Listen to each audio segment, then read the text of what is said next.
नमस्कार विद्यार्थी मित्रों, घरशाळा बुनियादी शिक्षण विभाग संचालित यूट्यूब चैनल में हूँ धारा जोशी आप सौનું फरी स्वागत करूँ छूँ। धोरण 4 विषय गणित चैप्टर 6 भंगार वेचनार।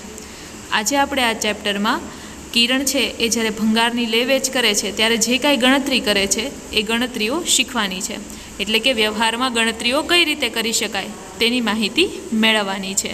तो चलो આજનો અભ્યાસ શરૂ કરીએ। એ કિરણ છે એ નાના ભંગારીઓ અથવા તો જે ભંગાર ભેગો કરે છે એની પાસેથી ભંગાર લે છે અને ત્યારબાદ મોટી દુકાન છે જે ભંગારવાળાની એની પાસે જઈ એ ભંગાર છે વેચે છે અને એમાંથી એ પૈસા કમાય છે। ચાલો આપણે અહીં વાંચીને સમજીએ કે શું કહેવા માંગે છે। ચતુર કિરણ ભંગાર વેચે છે। કિરણ પોતાનો ભંગાર મોટી દુકાને વેચે છે। તે પોતાના મોબાઈલ ફોન પર ભાવ ચકાસે છે અને જ્યારે તેને સારો ભાવ મળે ત્યારે તે વેચે છે। હવે આ કાગળ છે, પ્લાસ્ટિક છે, લોખંડ છે અને પિત્તળ આ દરેકનો ભાવ છે રોજ બરોજ બદલાતો હોય છે। ક્યારેક ભાવ વધારે હોય, ક્યારેક ભાવ ઓછો હોય છે। તો કિરણ છે પોતાના મોબાઈલ પર ચકાસે છે કે ક્યારે એનો ભાવ સારો આવે એમ છે। તો જ્યારે એને એવું લાગે છે કે ભંગારનો ભાવ ખૂબ સારો આવશે ત્યારે એ એને વેચે છે। હવે આજે તે પ્લાસ્ટિક, રદ્દી, કાગળ, લોખંડ અને પિત્તળ વેચવા દીનુની મોટી દુકાને ગઈ। હવે દીનુ નામનો એક મોટો વેપારી છે જે ભંગાર લે છે, એને ભંગાર વેચવા માટે કિરણ જાય છે। શું લઈ જાય છે? તો કે પ્લાસ્ટિક, રદ્દી, કાગળ, લોખંડ અને પિત્તળ આ બધું જ વેચવા માટે દીનુની દુકાને જાય છે। હવે દીનુએ 32 કિલોગ્રામ લોખંડ, 4 કિલોગ્રામ પિત્તળ, 152 કિલોગ્રામ રદ્દી કાગળ એટલે કે રફ કાગળ અને 63 કિલોગ્રામ પ્લાસ્ટિકનું વજન કર્યું। હવે આ દરેક વસ્તુનું વજન કરી અને પછી એનો જે ભાવ હોય એ પ્રમાણે દીનુ છે એ કિરણને પૈસા ચૂકવશે। તો એના માટે એણે સૌપ્રથમ શું કર્યું? તો કે લોખંડ, પિત્તળ, રદ્દી કાગળ અને પ્લાસ્ટિક જે છે એનું વજન કરી લીધું। હવે અહીં તમે દીનુનું ભાવપત્રક છે એ જોઈ શકો છો। હવે દીનુનું આજનું જે ભાવપત્રક છે તો એમાં 1 કિલોગ્રામની કિંમત લખીને આપી છે। ભંગારનો પ્રકાર એટલે કે કયા પ્રકારનો ભંગાર છે, પિત્તળ છે, પ્લાસ્ટિક છે, કાગળ છે, તો એ ભંગારનો પ્રકાર અને એની સામે 1 કિલોગ્રામની કિંમત છે। એટલે કે લોખંડ હોય તો લોખંડ 1 કિલોગ્રામ હોય તો એના કેટલા રૂપિયા ભાવ છે એ લખેલું છે। હવે દીનુનું ભાવપત્રક આ પ્રમાણે છે, જેમ કે વર્તમાનપત્ર એટલે કે છાપું હોય તો એ 1 કિલોગ્રામ જેટલી છાપાની પસ્તી આપો તો એના એ રૂપિયા 17 આપે, એટલે કે રૂપિયા 17 1 કિલોગ્રામનો ભાવ છે। ત્યારબાદ લોખંડ તો કે 1 કિલોગ્રામ લોખંડનો ભાવ છે રૂપિયા 24। ત્યારબાદ પિત્તળ તો કે 1 કિલોગ્રામ પિત્તળનો ભાવ છે રૂપિયા 280। પ્લાસ્ટિક તો કે 1 કિલોગ્રામ પ્લાસ્ટિકનો ભાવ છે 11 રૂપિયા અને રદ્દી કાગળ તો કે એના 1 કિલોગ્રામનો ભાવ છે રૂપિયા 8। તો આ આજનું દીનુનું ભાવપત્રક છે, એટલે કે આજે જે કોઈ ભંગાર વેચવા આવશે એને દીનુ આ પ્રમાણે પૈસા આપશે। તો હવે કિરણ છે આજે આ દીનુ પાસે પોતાનો ભંગાર છે લઈને આવી છે વેચવા માટે। તો હવે આપણે આગળ જોઈએ કે એને કેટલો ભંગાર છે કિરણ છે દીનુને આપે છે અને દીનુ છે કિરણને કેટલા રૂપિયા આપે છે। તો જો અહીં પ્રથમ પ્રશ્ન જે આપ્યો છે એ છે કે 63 કિલોગ્રામ પ્લાસ્ટિક માટે દીનુ કેટલી રકમ ચૂકવશે। એટલે કે કિરણ છે એ 63 કિલોગ્રામ પ્લાસ્ટિક લઈને દીનુ પાસે આવી છે, તો કિરણ 63 કિલોગ્રામ પ્લાસ્ટિક છે એ દીનુને વેચશે તો દીનુ છે એ કિરણને કેટલા રૂપિયા આપશે એ આપણે અહીં ચકાસવાનું છે। તો સૌપ્રથમ આપણે 1 કિલોગ્રામ પ્લાસ્ટિકનો ભાવ જોઈ લઈએ। તો ભાવપત્રકમાં 1 કિલોગ્રામ પ્લાસ્ટિકનો ભાવ છે 11 રૂપિયા। તો એવું કિરણ કેટલું પ્લાસ્ટિક વેચવા માટે લાવી છે? તો કે 63 કિલોગ્રામ। તો આપણે અહીં શું કરશું? તો કે 1 કિલોગ્રામનો ભાવ એને ગુણ્યા કુલ જેટલું પ્લાસ્ટિક છે એ બંનેનો ગુણાકાર કરશું, એટલે કે 11 ગુણ્યા 63 આ બંનેનો ગુણાકાર કરશું। જે જવાબ મળશે એટલા રૂપિયા છે કિરણને દીનુ ચૂકવશે। હવે અહીં ગુણાકારની તમને એક રીત આપી છે જે તમે ધોરણ 3માં શીખી ગયેલા છો। તો કે સૌપ્રથમ 11ના 2 ભાગ કર્યા 10 વત્તા 1 એટલે કે 11 જુઓ લખ્યું છે નીચે એ રીતે, અને 63ના 2 ભાગ કર્યા તો કે 60 વત્તા 3 એટલે કે 63 જો એ પણ અહીં લખીને તમને દર્શાવ્યું છે। હવે એનો ગુણાકાર કેવી રીતે કરશો? તો કે 10 ગુણ્યા 60 કરવાનું. જો પેલું વાદળી રંગનું ખાનું છે એમાં તમને કરીને દર્શાવ્યું છે એ રીતે 10 અને 60નો ગુણાકાર. તો 10 ગુણ્યા 60નો ગુણાકાર કરતાં જવાબ આવશે 600.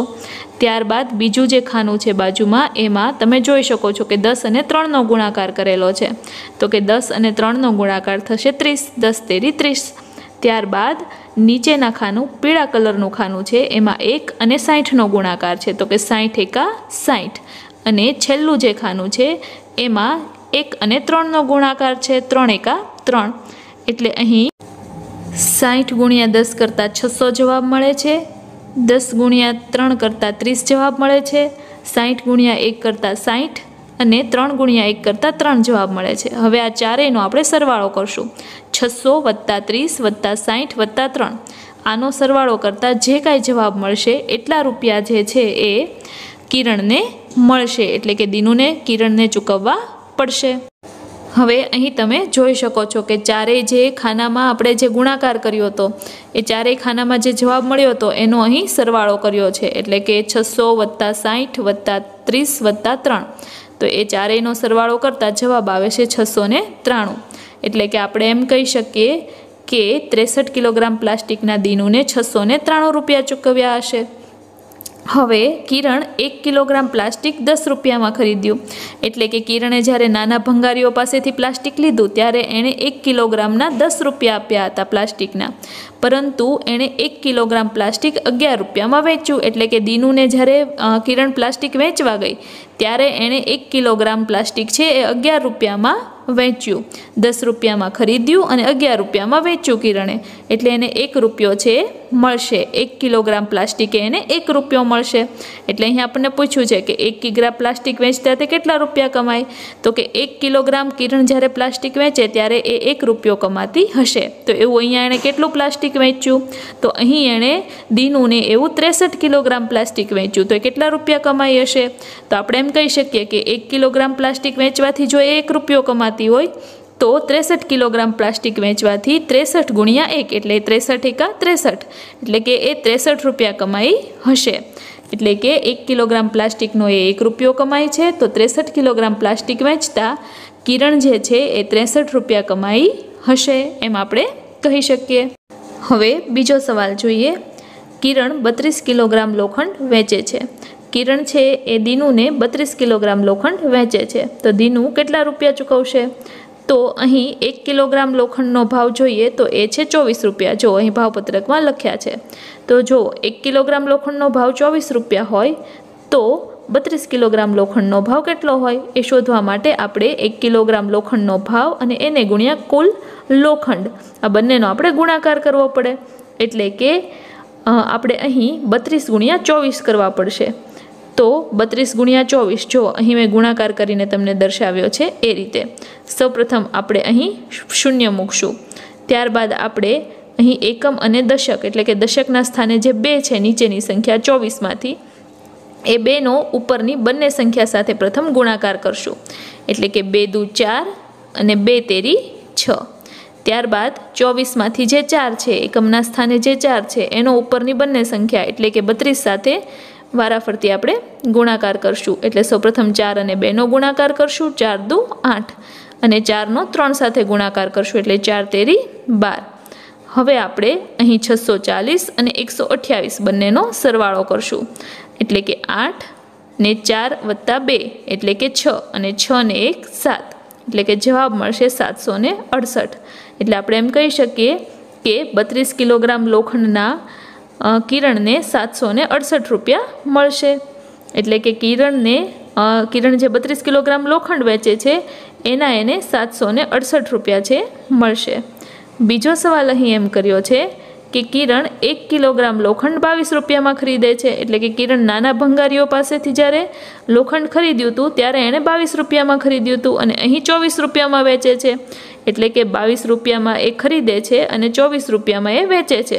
તો 22 પછી 23 અને 24 એટલે કે 2 રૂપિયા એનો નફો થાય છે. એટલે કે 1 કિલોગ્રામ લોખંડના એને 2 રૂપિયા નફો મળે છે. તો 32 કિલોગ્રામ લોખંડ વેચે તો એને કેટલા રૂપિયા મળે, એટલે કે કેટલા રૂપિયા કમાય? તો આપણે એમ કહી શકીએ કે 1 કિલોગ્રામ લોખંડ વેચવાથી એને 2 રૂપિયા નફો મળે, તો 32 કિલોગ્રામ લોખંડ વેચવાથી એને કેટલો નફો મળે? તો અહીં આપણે 32 અને 2નો ગુણાકાર કરશું, એટલે કે 32 ગુણ્યા 2. તો 32 ગુણ્યા 2 કરવા માટે શું કરવાનું? તો કે સૌ પ્રથમ 2નો ઉપરની બંને સંખ્યા સાથે વારાફરતી ગુણાકાર કરશું. 2 દુ 4 અને 2 તેરી 6, એટલે કે 32 દુ 64. એટલે કે અહીં કિરણને 32 કિલોગ્રામ લોખંડ વેચતા 64 રૂપિયા છે એ કમાશે, એટલે કે 64 રૂપિયા એને મળશે. આગળનો સવાલ જોઈએ. અહીં દીનું 152 કિગ્રા રદ્દી કાગળના કેટલા ચૂકવશે? એટલે કે કિરણ જે 152 કિલોગ્રામ રદ્દી કાગળ વેચવા માટે લઈને આવી છે એના દીનું એને કેટલા રૂપિયા આપશે? તો 1 કિલોગ્રામ રદ્દી કાગળનો ભાવ છે 8 રૂપિયા. તો 152 કિગ્રા રદ્દી કાગળની કિંમત કેટલી થાય?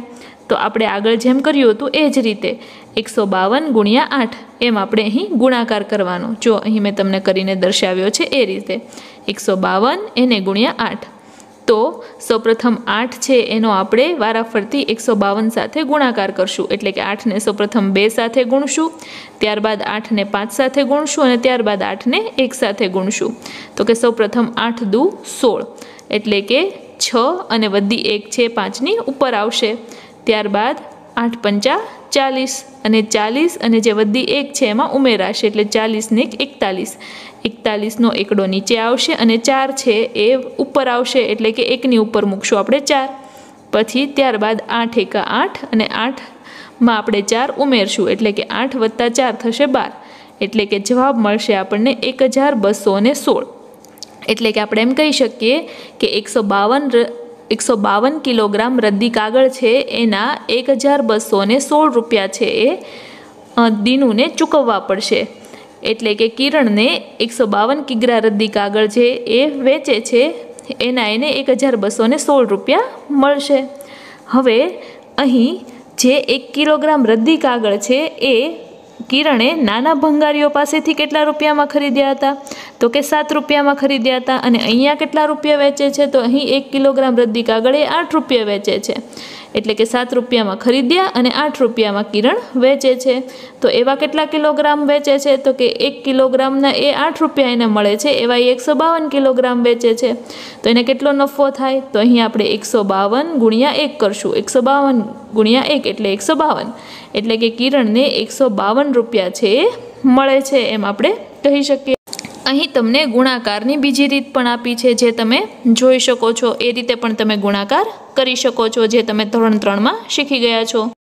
એટલે આપણે એમ કહી શકીએ કે કિરણ જે છે એને રદ્દી કાગળ છે એ 1 કિલોગ્રામ છે એ 7 રૂપિયામાં ખરીદ્યા અને 8 રૂપિયામાં વેચ્યા, એટલે કે 1 કિલોગ્રામે એને 1 રૂપિયો નફો મળ્યો. એવા એણે 152 કિલોગ્રામ કાગળ છે વેચ્યા, એટલે કે એને 152 રૂપિયા જેટલો નફો છે એ અહીં મળે છે એમ આપણે કહી શકીએ. આગળનો સવાલ જોઈએ. અહીં કહ્યું છે કે દીનું પિત્તળનું શું ચૂકવશે? એટલે કે હવે કિરણ જે અહીં ભંગાર વેચવા માટે આવી છે એમાં પિત્તળ પણ છે, તો એ કેટલું છે? તો કે 4 કિલોગ્રામ જેટલું પિત્તળ છે એ કિરણ દીનુને વેચે છે. તો દીનું કેટલા રૂપિયા આપશે કિરણને? તો કે અહીં પહેલાં આપણે 1 કિલોગ્રામનો ભાવ જોવો પડે. તો કે 1 કિલોગ્રામ પિત્તળની કિંમત કેટલી છે? તો ભાવપત્રકમાં જોઈ શકીએ છીએ કે ₹280 છે. એટલે આપણે એમ કહી શકીએ કે 1 કિલોગ્રામ પિત્તળની કિંમત ₹280 છે. તો 4 કિલોગ્રામ પિત્તળની કિંમત કેટલી થાય? 1 કિલોગ્રામની 280 તો 4 કિલોગ્રામની કેટલી? એટલે આપણે ગુણાકાર કઈ રીતે કરશું? તો કે 1 કિલોગ્રામ પિત્તળની કિંમત એટલે કે ₹280 એને ગુણ્યા કુલ પિત્તળ, તો કેટલું છે? તો કે 4 કિલોગ્રામ. તો કે 4 ગુણ્યા 280 કરશું. અહીં ગુણાકાર છે મેં તમને કરીને દર્શાવ્યો છે, 280 ગુણ્યા 4. તો સૌપ્રથમ 4 છે એનો 0 સાથે ગુણાકાર કરતાં જવાબ મળશે 0. ત્યારબાદ 4નો 8 સાથે ગુણાકાર કરીએ એટલે કે 8 ચોક 32, 32નો બગડો અને વધી 3 છે ઉપર 2 ઉપર આવશે બાજુની સંખ્યામાં, એટલે કે વધી આવશે 3. પછી 4 દુ 8 અને 8માં આપણે 3 ઉમેરીએ એટલે જવાબ મળશે 11, એટલે કે 1120 રૂપિયા છે એ જવાબ આવશે. એટલે કે 4 કિલોગ્રામ પિત્તળનો ભાવ થશે 1120, એટલે કે દીનું છે એ પિત્તળના 1120 રૂપિયા ચૂકવશે અને કિરણ છે એ 4 કિલોગ્રામ પિત્તળ જે વેચે છે એના એને 1120 રૂપિયા મળશે. એમ આપણે કહી શકીએ. વિદ્યાર્થી મિત્રો, આજે આપણે કેટલાક વ્યવહારુ કોયડાઓ જોયા. તમારા પાઠ્યપુસ્તકના પેજ નંબર 64, 65 અને 66 ઉપર આપેલા કેટલાક વ્યવહારુ કોયડાઓ આજે આપણે જોયા.